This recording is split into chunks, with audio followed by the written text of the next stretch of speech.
Halo, salam. Saya Dila Novita Rizky, analis kebijakan di Kementerian Dalam Negeri dan juga peserta Latsar CPNS Kementerian Dalam Negeri Gelombang 2 A7 Kelompok 3. Saya akan menjelaskan mengenai wawasan kebangsaan dan implementasinya.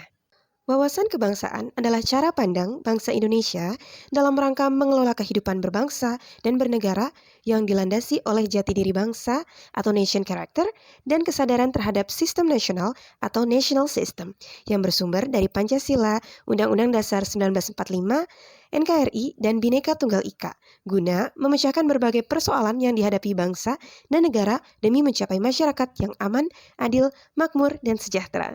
Ada 4 dasar dalam wawasan kebangsaan. Yang pertama, Pancasila. Nah, Pancasila adalah dasar negara bagi Indonesia, merupakan hasil cerminan bangsa Indonesia dan menjadi pandangan hidup bangsa ini. Sebelumnya, kita juga harus tahu nih, 3 fungsi ASN. Apa aja? Yang pertama adalah melaksanakan kebijakan. Yang kedua, melakukan pelayanan publik. Dan yang ketiga, menjadi perekat bangsa dan negara. Nah, dengan mengetahui fungsi ASN, kita bisa tahu bagaimana ASN dapat mengimplementasikan wawasan kebangsaan. Berdasarkan definisi atau pemahaman atau pengertian yang sudah saya jelaskan mengenai wawasan kebangsaan, maka kita bisa tahu ada 4 hal yang mendasarinya. Yang pertama adalah Pancasila.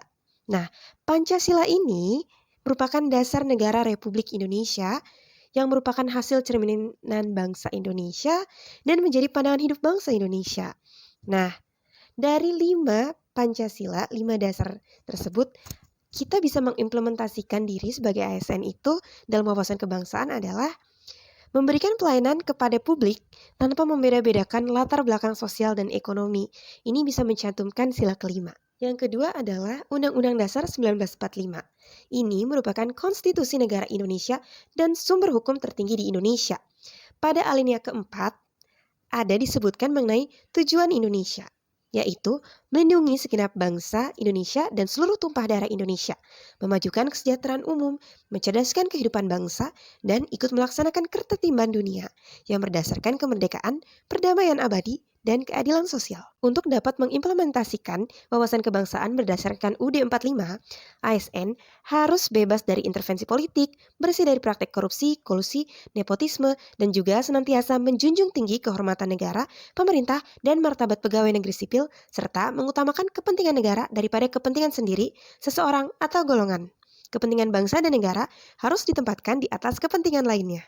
Yang ketiga adalah Bhinneka Tunggal Ika, atau memiliki makna berbeda-beda tetapi pada hakikatnya tetap satu, itu merupakan semboyan negara kita. Nah, pemerintah NKRI berdasarkan pandangan sama, yaitu semangat rasa persatuan, kesatuan, dan kebersamaan sebagai modal dasar dalam menegakkan negara. Implementasi sebagai ASN adalah kita mencoba untuk bisa bergaul dan bersosialisasi dengan orang sekitar kita, dengan masyarakat dari berbagai budaya, dan tidak etnosentris. Apalagi PNS memiliki fungsi sebagai perekat bangsa. Yang keempat adalah Negara Kesatuan Republik Indonesia. Nah, untuk bisa mengimplementasikan wawasan kebangsaan berdasarkan NKRI, kita sebagai ASN harus turut mendukung kedaulatan bangsa dan negara Indonesia, menolak penjajahan dan pelepasan dari negara Indonesia. Nah, kalau bisa, kita juga terlibat dalam kegiatan-kegiatan sosial untuk bisa memajukan kesejahteraan umum. Baik, begitu dari saya. Terima kasih.